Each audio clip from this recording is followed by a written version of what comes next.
Hey guys, welcome back to another episode of Trades Talk. Super excited for the talk today. We are going all in on AI, technology, and the marrying of those two within the trades industry. I got a special guest in the studio today. We got Scott with Hey Flora, which is a new AI business management software. Or, I mean, what would you call it, Scott? What's your description of the software that you built? An AI operating system. AI operating system. Versus I like that. versus like a chatbot, so to speak. Yeah, we're more integrated as like a full operating system, an AI I love it. operating system. Nice, man. Well, hey, Yeah. welcome to the show, Scott. I'm glad to have you here. Why don't we start off telling the listeners just a little bit about your background and tell me how you got into the landscape industry. Yeah, so I got a soccer scholarship to Cal Poly SLO, 1994, and Nice. you had to pick a major. I had a very cool uncle that introduced me to a few landscape architects, and just loved the idea of creating landscapes that other people could enjoy. Grew up around nature, surfed a lot.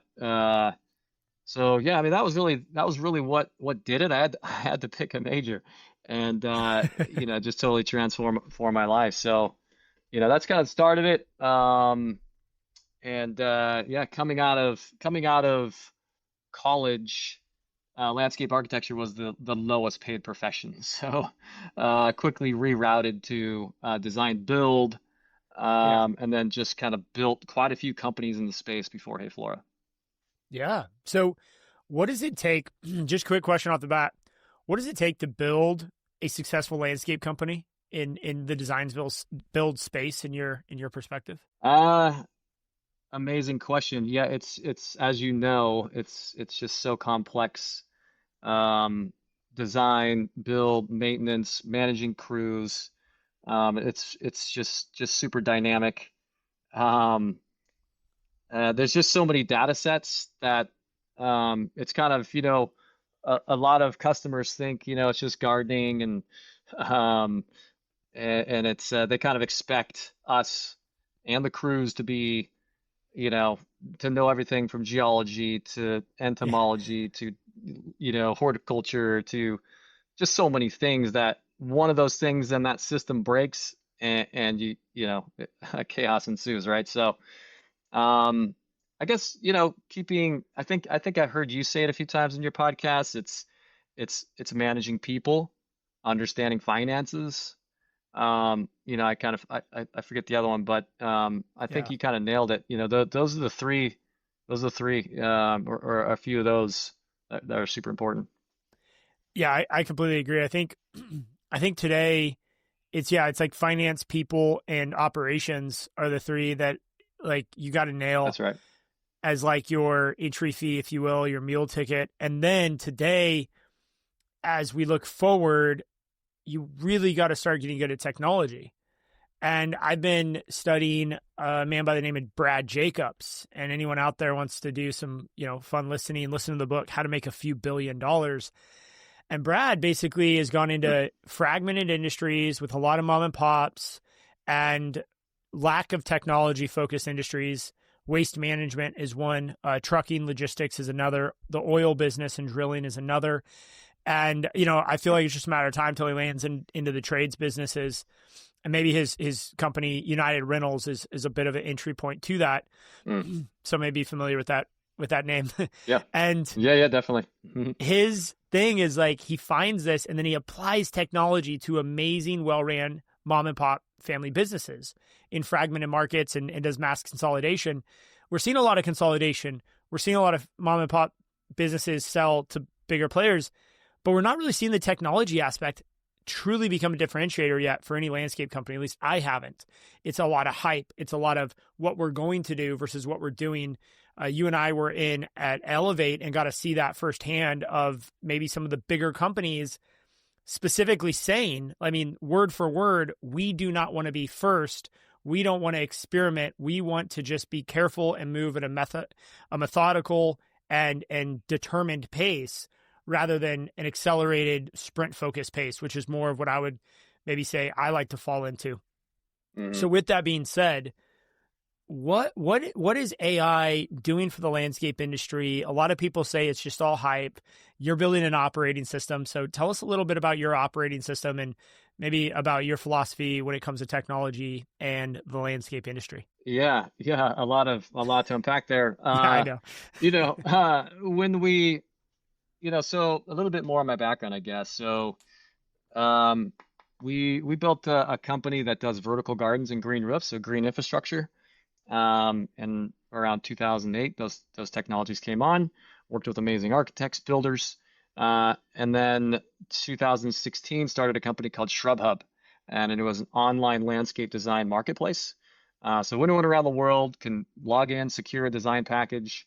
We have close to 150 designers that create 3D designs, and then we work with growers and landscape product drop shippers across the country to deliver products to our customers. So that's kind of like the setup for Hey Flora, um, and just understanding, a deep understanding of technology, how it's built, how it provides efficiencies, and probably same as you, year and a half ago, see AI coming on, and just the amount of data sets and landscapes, just a field day for AI. Um, so yeah, I mean, um, to answer your question, we we see ourselves as more as an AI operating system because we're building a lot on these foundational proprietary data sets that we've built over the years. And we're creating a unified intelligence layer for the landscape industry. And we're providing unique specialized Flora agents, um, voice assistants, bilingual in the field, where crews can just say, hey Flora, how do I fix my Kubota mower? Or, hey Flora, like what if my fertilizer goes on a neighboring property? Is that a problem? I don't know. There's just like a million Yeah. things, and we're putting intelligence in the pocket of every user type in the company, really, whether it's in the field or in the office. So, trying to take this new AI thing, um, and through a lot of interviews with some of the world's largest landscape companies over the last 6 months, we've really found ways to integrate it into workflows and solve pain points. So a couple of us and our partners have just been in the business forever, and we work a lot with these guys. I've done a lot of green walls for a lot of these big companies, and so Yeah. we're lucky to get with them and really understand how to build the Hey Flora solution around their workflows.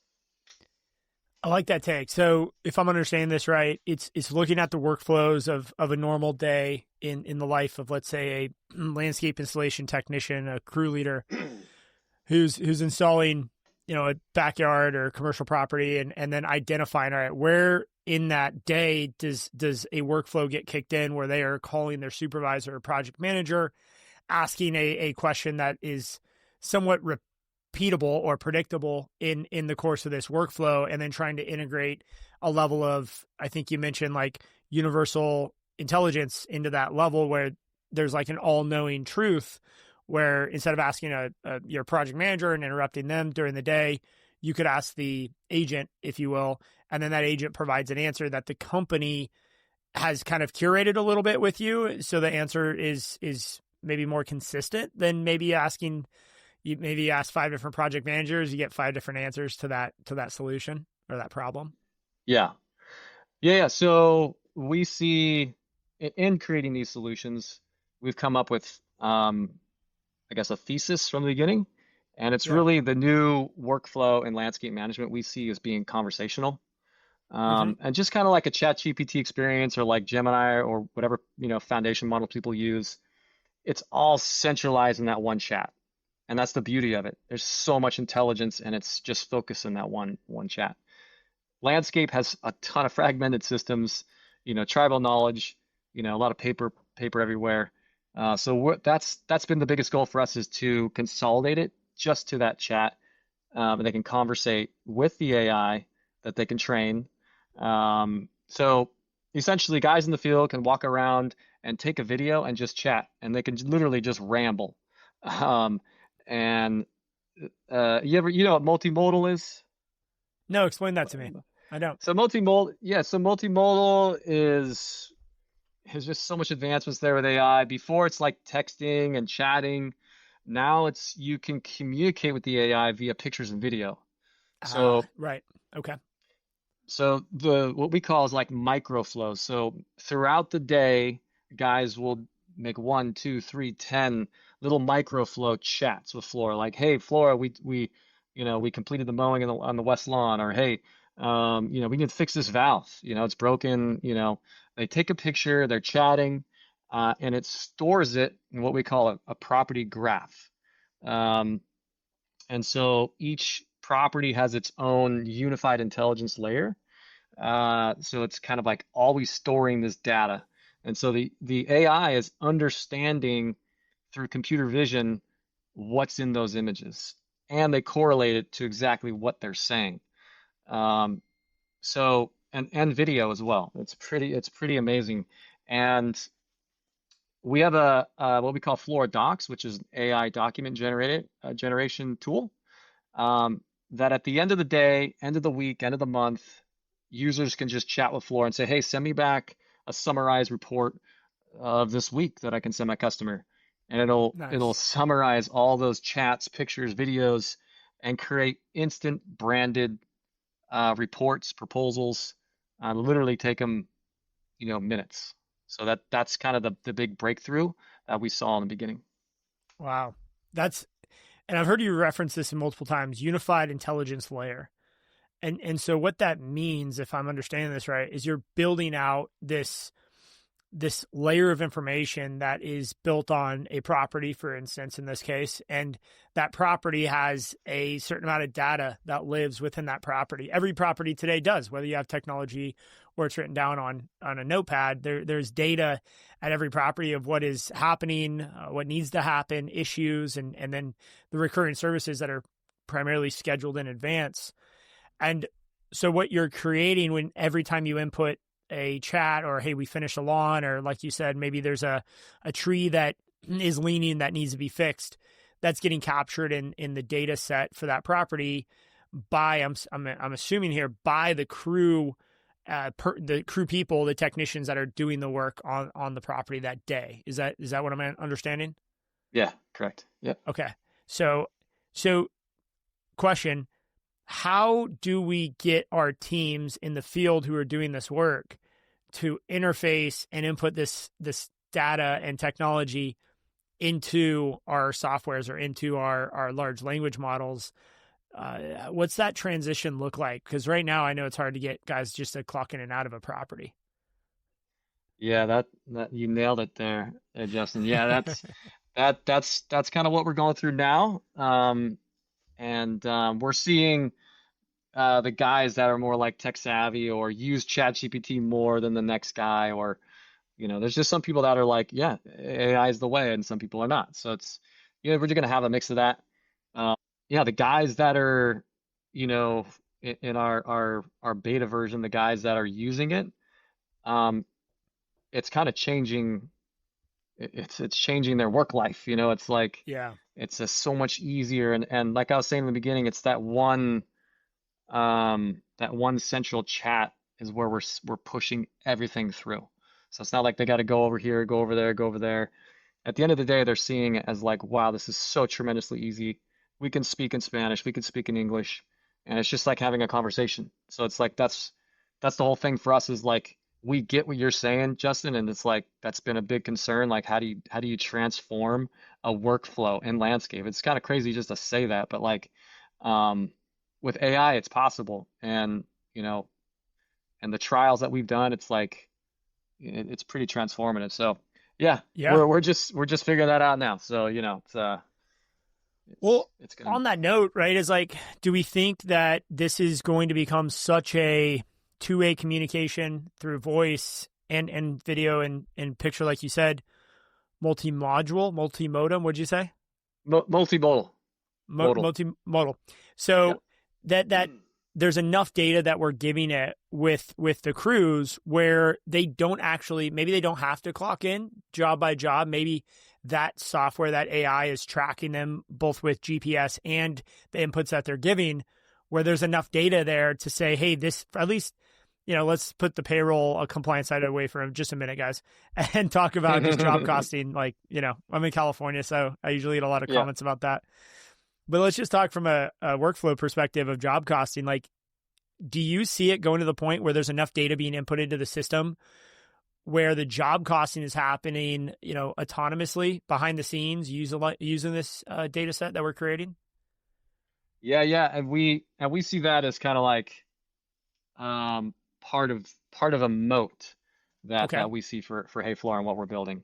And obviously, there's a whole nother, topic of the discussion, like why Flora versus ChatGPT, which there's a lot of answers there. But that one's a big one.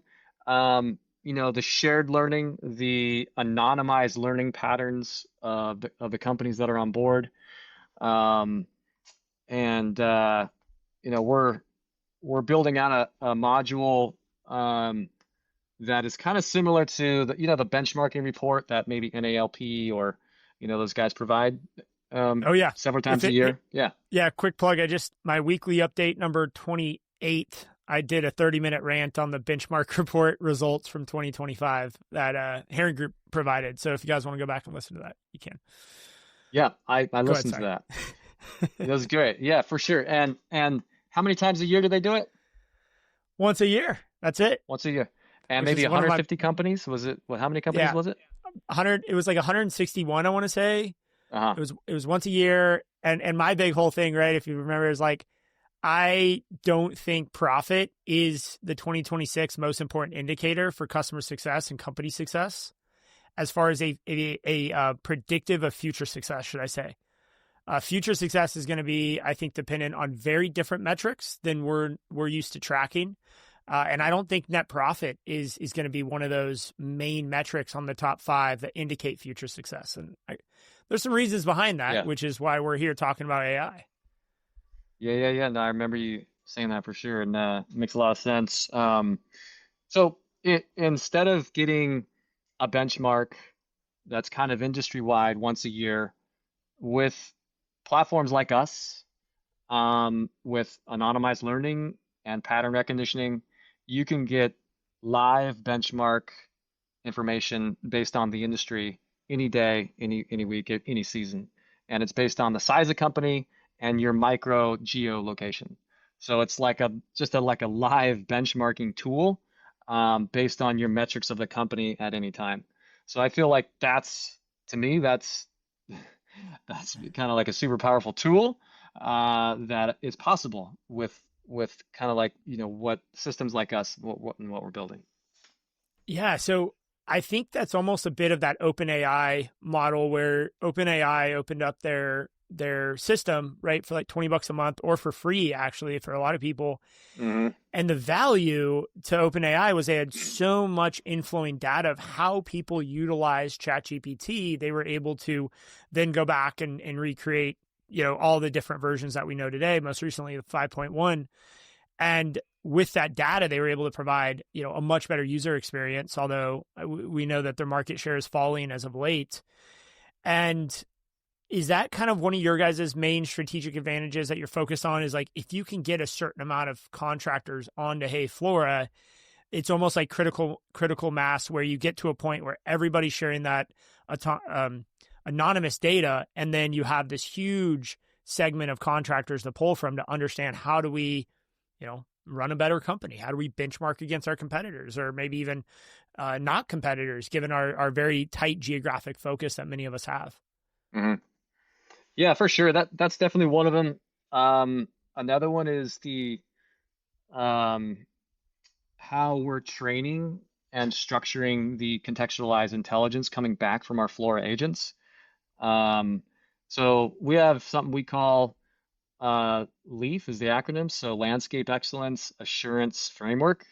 Mm-hmm. Nice. And it's basically, it's a verification / compliance layer for the landscape industry that doesn't exist, but you have maybe close to 10 governing bodies that we, provide all of our work in the field around, like OSHA, MWELO, ANSI, ISA, EPA, Firewise, all these things. Yeah. Um, and so we've aggregated all those data sets hard coded in our knowledge base, because we don't want to like cite something that quote unquote maybe hallucinating. That's super important for us. Our kind of goal at the end of the day is being a trusted AI data source. And so Yeah. for us, that meant like proprietary data sets, no hallucinating. And so it's a structured response. Say guys in the field have questions around irrigation, it's going to come back with, MWELO citing specific codes in a concise way, uh, and as well like EPA and water sense.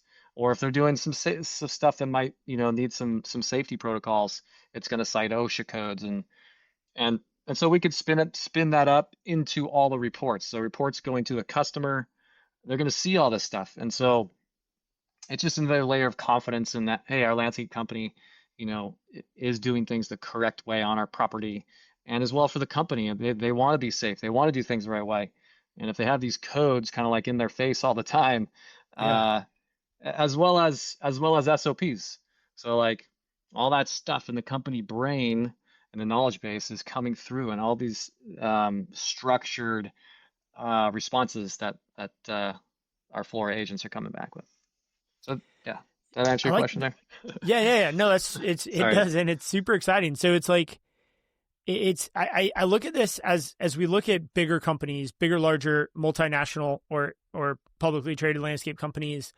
They have very, very clear and strict guidelines and structures that they've built out to run their company on. And I think what you're mentioning it shows up in their reports. It shows up in their SOPs. When, Brightview creates an SOP around safety, they're going to follow the OSHA standard to a T because they have a safety guy that they brought in who probably has a degree in construction safety of some sort. I mean, these are very, very specific roles in these larger companies, whereas smaller teams that have, 5 to 500 employees, it's hard to have a dedicated safety officer at 20 or 30 or even 50 employees. So this Yeah. seems like you're kind of being able to utilize a bit of a hive mind, if you will, with all this data living in it that you guys have built, which has a tremendous amount of value for the more, smaller, maybe I like to call them agile business sets out there.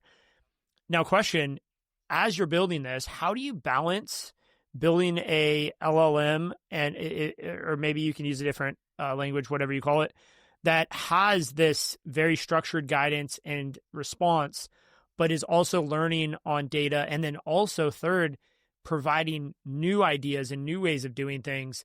How do you balance those three different levels of response from your agents and from your data set? Yeah, it's kind of a complex weaving of knowledge, because you don't want to come back with just a wall of information. People just, right, you just get Yeah. glazed over. Often that happens with GPT and Gemini sometimes, but Yep.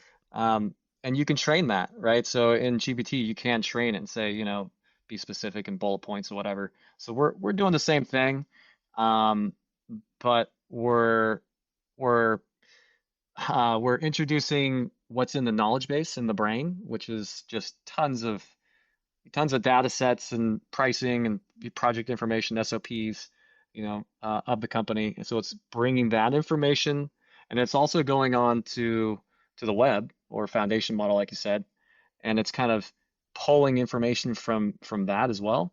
And then Mm-hmm. we've kind of structured it so it can like weave in together. So it's well written, it's concise, it's cited codes, compliances, it's cited SOPs.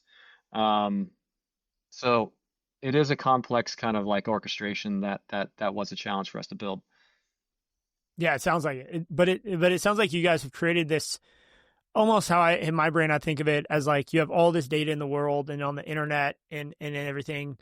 And you take all that data, you run it through the Hey Flora filter, if you will, that you guys have like customized. And then that spits out an answer that's quite specialized and seems like it's something that is usable versus, like you said, a wall of data and 15 paragraphs that maybe someone who's sitting in an office all day has time to look at, but the guys in the field, I mean, they're moving. They need something really concise, quick answer, and it has to be right.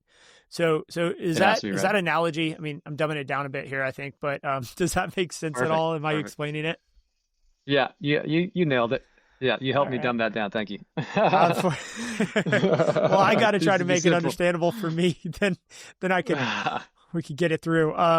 So yeah, so I want to ask you that question since you kind of brought it up a little bit ago. You know, a lot of people are using ChatGPT today, whether it's to help them write better emails or actually, helping them in the day-to-day workflow that, I've set it up to do a few things for me. What is the difference between Hey Flora and the operating system you're building versus someone just utilizing ChatGPT on a day-to-day basis? Difference? Yeah, what's the difference? Why Sure. would someone maybe want to move over Yep. to a more operating system structure like Hey Flora versus just continue to build out a custom GPT through chat? Yeah. Yeah. Yeah. So we get that question a ton. I figured. Um, yeah. And companies can, and I think you have, right? So you've been amazing at it. And um, yeah, so you can cobble together a system for your company that utilizes and leverages AI with ChatGPT or a mix of the foundation labs with custom GPTs. Um, you can definitely do that. So the biggest difference is I kind of like to use the analogy of um, you can use Excel spreadsheets, or you can use Salesforce that takes that and automates Excel sheets and totally runs your business. So Yeah. that's a small one. Uh, the property graphs that we talked about, um, there's hundreds and hundreds of graphs for each property. And there's a unified intelligence layer that sits on all of that and understands and reasons on top of those graphs for timely contextualized intelligence for hundreds of company employees in a company. Um, so it's understanding multiple data sets at the same time. Yeah. Um, so it's you could probably cobble together with custom GPTs and enterprise GPT account maybe 50-60% of what we're doing now. Hmm. Um, security and data privacy is a big one for us. Um, and we're kind of unsure as to the data privacy around the enterprise account. But I mean, there's quite a few more, but Yeah. do you have any comments so far on that? Yeah. I mean, I think what I'm hearing is you guys have done the hard work for us. You've kind of done the heavy lifting of building out this system and where you would need a very tech forward, owner operator of some sort in the company to build this stuff out. You've kind of said, hey, let us build this. You guys focus on the landscaping that you're great at. We'll build out the back end tech stack that you can plug into. That's kind of what I'm hearing is kind of one of your unique selling propositions. Yeah, it's definitely a done for you solution, and even on top of that, it's a customized workflow specific to landscape and guys in the field. The mobile app we're building is just so easy and customized, with mile-long prompts that we've worked on for so long to get specific outputs. And we have an AI design studio we call Vibescaping, and I like it. it and it's super easy to create a nighttime view. What season do you want it? What's it look like 5 years from now? Then give me a top-down view. Um, and so all these things, like, there's highly customized prompts around that, and you just click a button and it does it. We can create instant quantities that are like scary close, uh, and then put that into a proposal generator. So it's like, I don't know, just the workflow um, is so highly specialized to landscape for us, and I think that's where you look at all these other models. They're like racing. ChatGPT and Gemini, everyone's like kind of racing, and it's really, at the end of the day, it's like a lot of it is user flow and how easy it is for the guys to use in the field.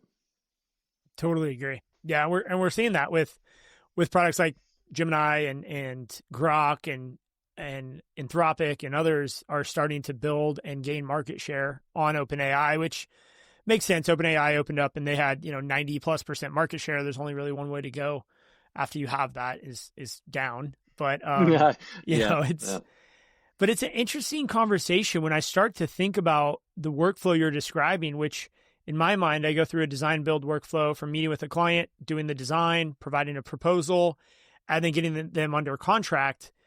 And doing the design all said to be like that could be a 3-month process for some larger projects, but at least a 6-week project. And it sounds like you're building a system, and I think others are too, where from the first client interaction to the design being completed, approved, and then a contract to build that job. I mean, we could be down to 2 weeks or if someone's really savvy, I mean, they could almost get it done in 2 days if the client is available and provides the feedback that you need. Is that kind of what we're seeing from Hey Flora, where you're going to have this kind of like process you're going to be able to run your designs through, you're going to build the proposals out through, and then you're going to be able to go out and then operate those workflows after that process? Yeah, 100%. We see it being in minutes versus in days or weeks. That's so cool. That's and that's what AI does, right? It's like Yeah. it's revenue and cost out. Like at the end of the day, and you're saving people time, saving people money, and we see kind of like this middle this middle management layer being affected, but we don't see any replacements. We see more like, hey, you could be more efficient as a company and make more sales and have more profit margin. Like for us in 5 years, we would love to see this razor thin profit margin in the landscape management business be like double what it is today. I mean, maybe that's crazy to say, but more. Let's just call it a lot more. Yeah. Like I want to see it more. So I just think we're in this special place where AI can do that. So yeah. Yeah. I will on that. It's like, here's a thought I think is my theory is as this software goes into place, there are going to be people who leverage it at a higher level than others, obviously. And the individuals, and there's a quote, right? I'm sure we've all seen it, is like AI is not going to take your job, but someone who knows AI really well might take your job. And what you're explaining with the crew level knowledge and the crew level intelligence that's going to be available, you no longer need someone with 20 years of experience in the landscape industry to run a crew. You can have someone who's extremely hungry. They're smart, and I don't mean like they're IQ smart. They're just a intelligent, street smart person with great common sense. They have a desire to learn and be curious, and they're really good with tech, and they're really savvy with tech. They're going to be able to run into 1,000 problems throughout the day that a normal, crew leader would run into. And a tenured crew leader doing it for 20 or 30 years relies on their past experiences to make these 1,000 decisions every day. Whether it's, do I stop at the gas station in the morning or the afternoon? Do I, you have all these micro decisions that your crew leaders make that I think many of us are unaware of unless you've grown up in the field and worked there. You understand that.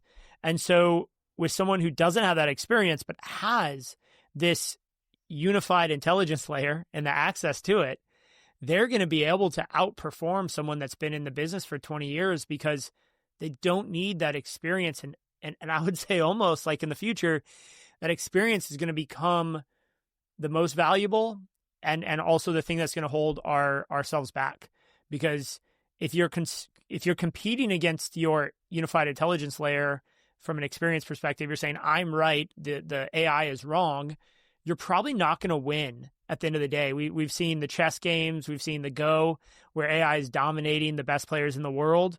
I mean, at some point, you really can't compete with this level of intelligence using your brain power and your experience.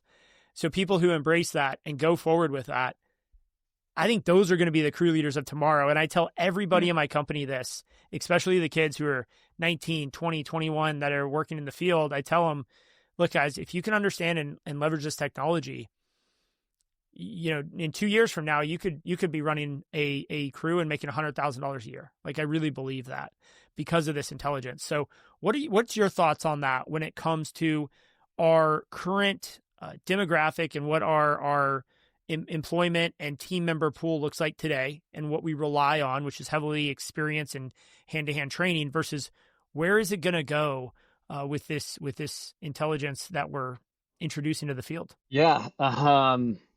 It'll be quicker onboarding. It'll be, with all the intelligence in your pocket, there's kind of no excuses sometimes, right? So we have another module working on we call Flora Academy, where it could take the picture of their face and it'll create a video of a specific part of the SOP, like how to prune a rose, right? So like it'll show the guy in the clothes with the brand and the logo. Wow. And it could be the young guy, saying, yeah, I need help here, or it could be the crew leader saying, hey, it sends an instant video to the crew guy because he knows he's weak in this point, right? And it's himself cutting the rose in the right way and sanitizing it and all that stuff. Like, I don't know. I just feel like we're trying to build for the future of where AI is going, and that training portion is like, I think it'd be huge, right? So it's people see it, versus like reading a long SOP or whatever. Way more impactful. I love that, because I'm thinking about, we build out a lot of training, videographer, editor, people that know what they're doing have to be shot and videotape doing it. And then that information is almost immediately old or expired as soon as you publish it. And so we're constantly running out of like enough training for keeping up with today's world. So what you're saying is like, we can basically just, I didn't even think about this, but yeah, we can build out like video training on demand based on the prompt and the picture of the person. Like, you can have you don't have to go and shoot the video in the field of someone actually doing it, right? It's generated in the moment. Generated in the moment. Yep. Oh, that's exciting. So here's a question, is like, with AI, this is an area that everyone's trying to figure out. How do I implement? How do I put it in? Now, what would you say to the people who are 100% on board with technology? They love everything we're saying. They want to get it in. They're just like, where do I start? What's the process look like? And I know you guys, maybe tell us a little bit about where you guys are at in your product roadmap and your launch and beta and what have you. But how do people work with Hey Flora or get it into their business so they can start, actually seeing some results, seeing it happen in the field? Where are you guys at? Yeah, so beta for us is the AI design studio portion we're talking about. It's what we call Field Smart. Bilingual voice assistants in the field, getting intelligence in their pocket, analyzing plants, IDing plants, health diagnosis, treatment plans, whatever it is. And then we also have what we call the growth engine, and a portion of that is an SOP generator, which we call ground rules. And so it just helps them, integrate their brand and their voice and in an AI kind of curated way to create the SOP. So that's what we have now. And obviously, the knowledge base and the query functionality. So that's kind of our version 1. So onboarding new customers, the first thing is populating the knowledge base with their data. And so we have a whole kind of onboarding process there. And there's just 1,000,001 possible documents you could upload. So we see that as being kind of the initial hurdle. And there's kind of like a month timeline that we have for that kind of go baby steps, and then obviously right out the gate, they can create before and after images, just beautiful reports to close enhancement work quicker. So yeah, that's kind of like the main initial hurdle, is like getting their knowledge, because the more knowledge you have, the more robust it's going to be, the better experience for everyone in the company. So that's kind of the hurdle at the moment for onboarding. And so, who's typically involved in that from a company perspective? Obviously, different size companies is different challenges, but let's say for a company that is, 15 to 20 employees, they have 5 or 6 crews going in peak season. They have a couple managers, right?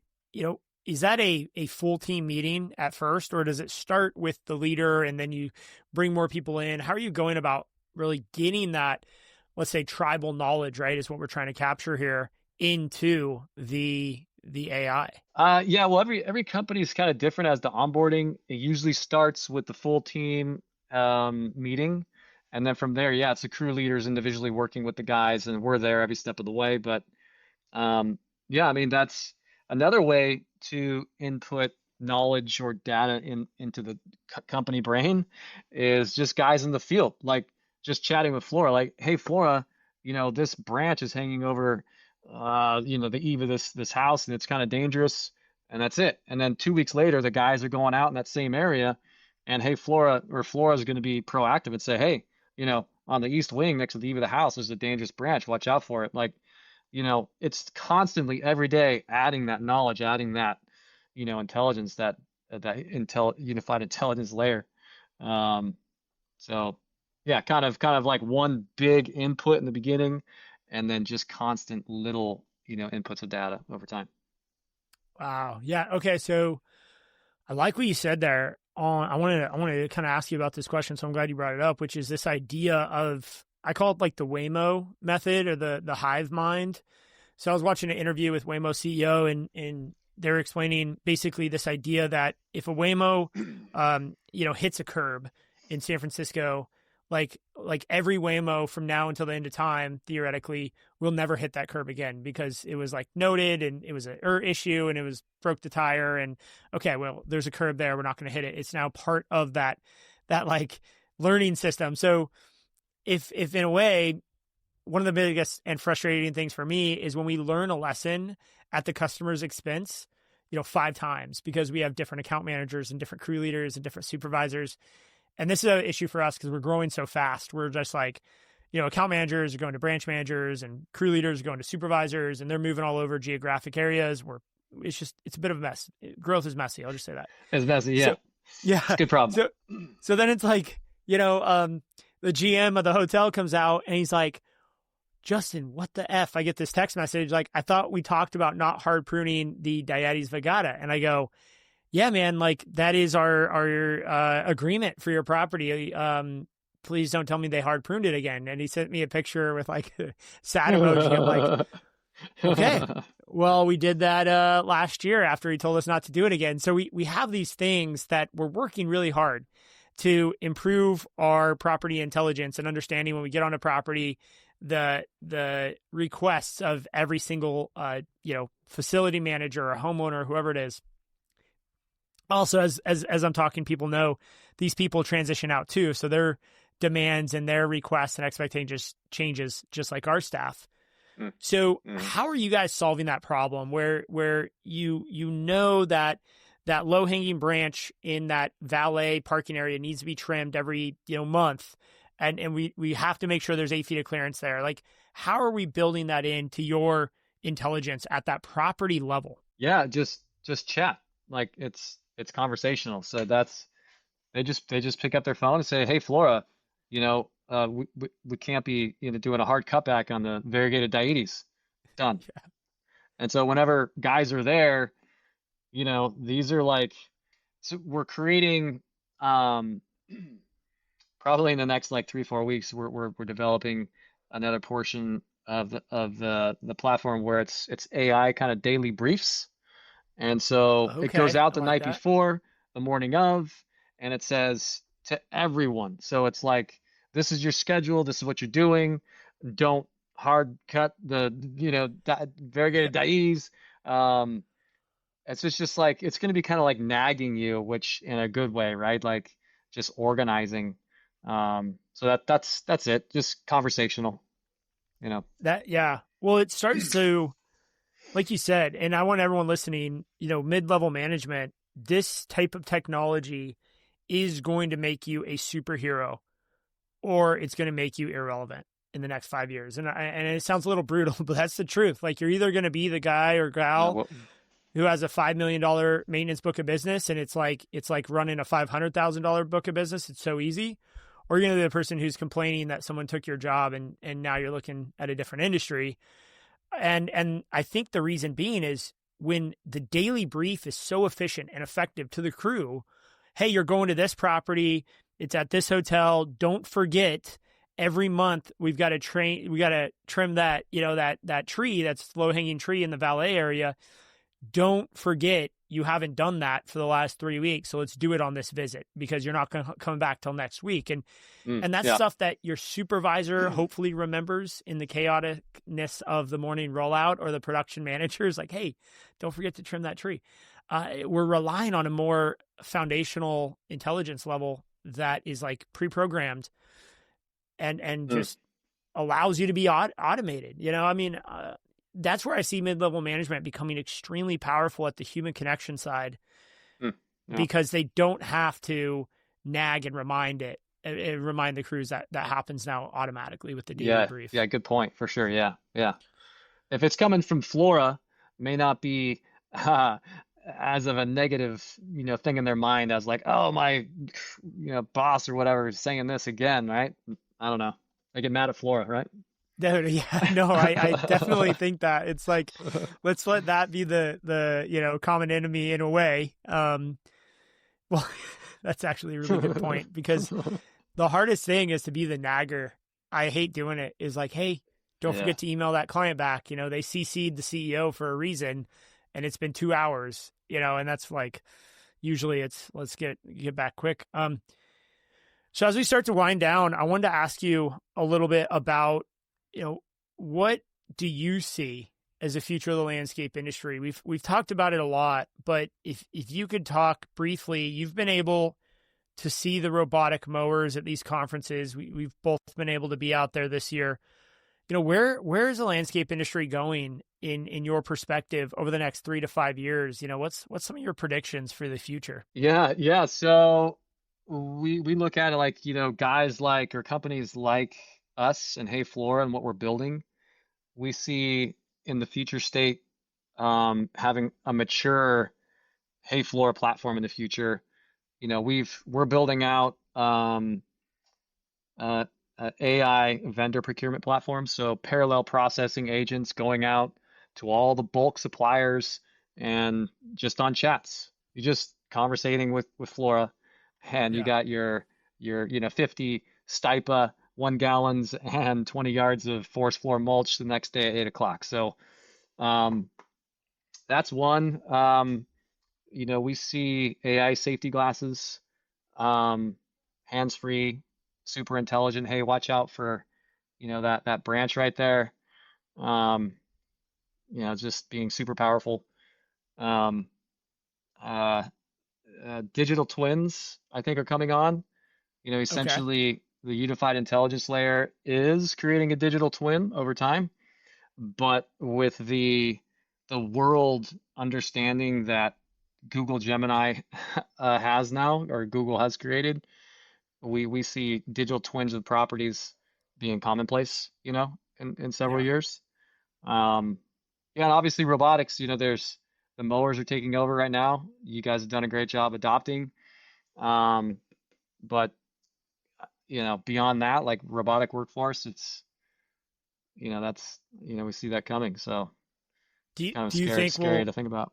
I know, man. Do you think we'll see humanoid robots, like fully humanoid robots, in the next 5 years, or is it further out? For landscape specific, for right? landscaping, yeah, in our industry, like at an actual scale, like not just like a robot in someone like some rich person's backyard, like we already are seeing those, but like actually a company hiring, like buying and deploying a humanoid robot.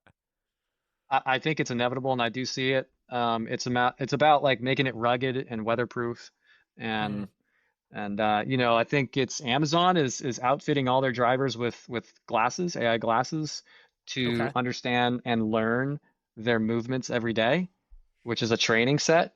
So I think it's going to start with glasses, and it's going to basically train. It's going to train, right, based on the movements of the guys in the field. And then that's going to make an instant kind of robotic workforce. Yep. I see that. Maybe we'll need Carhartt to come here or another Urcher, actually, a shout out to Zach out there. We need you guys to team up with the robotics at Tesla and get us some like work ready robotic skin. Dude, I mean, it's gonna be like that. You're gonna see like the robotics and they're gonna be like wrapped in the graphics of a company. I mean, it's gonna be crazy. I think, yeah, it's far out world, right? Oh man. Well, so Scott, how do people get a hold of you over at Hey Flora? How do people check out your system, do a demo or something? What's the best way to get in touch? Yeah, so just our website, heyflora.ai. There's a book demo there.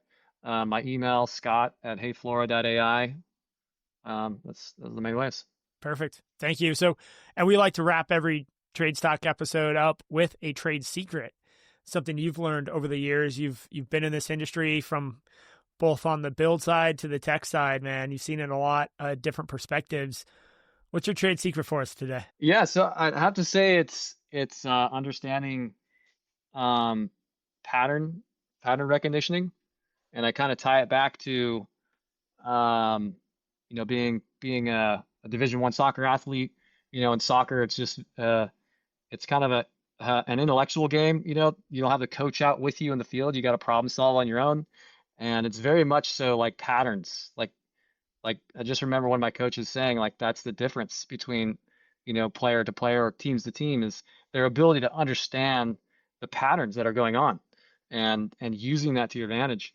And I just seen that over the years of developing the companies I develop, is understanding the patterns that are in the field, that are in landscape, because everything I push everything into landscape. How can I look at it from a different view, right? So yeah, it's that. Yeah, if you can kind of like just understand the patterns that are going on around you, it'll benefit you. I absolutely love that. And I completely agree with that, because where we're headed is going to be who can repeat the day-to-day process the best at scale with the augmentation of technology. And therein lies the pattern. Yeah. So yeah, I like the exactly. connection there. Yeah. Well, Scott, man, thanks so much. I mean, we had a fun conversation talking about all kinds of stuff today. I think hopefully people are starting to wrap their mind around how AI actually is going to come in and disrupt in a positive way the landscape industry, how we can implement it into our businesses. And you're brilliant. I think you and others, but specifically Hey Flora, is building a bridge across the trades industry and that giant chasm between us and that tech industry of like implementing AI at a deep level that has meaningful positive impact. So thank you for building that bridge, and thanks for sharing everything today on Trade Stock. Yeah, thanks to you, man. Props to you and everything you're doing. You're kind of leading the industry in many ways, and much respect, man. Thanks, brother. I appreciate it. All right, guys, Another episode of Trade Stock in the books. And if you like this, please share with a friend, and also go check out Scott and Hey Flora. Give them a follow on LinkedIn and see what you guys are thinking. Okay, have a great day. Thanks for tuning in to Trades Talk, where the next generation of disruptors comes to raise the bar. If you got value from today's episode, share it with someone in the trades who's ready to level up. For more tools, insights, and community, follow host Justin White and join the movement at jwhitegroup.com.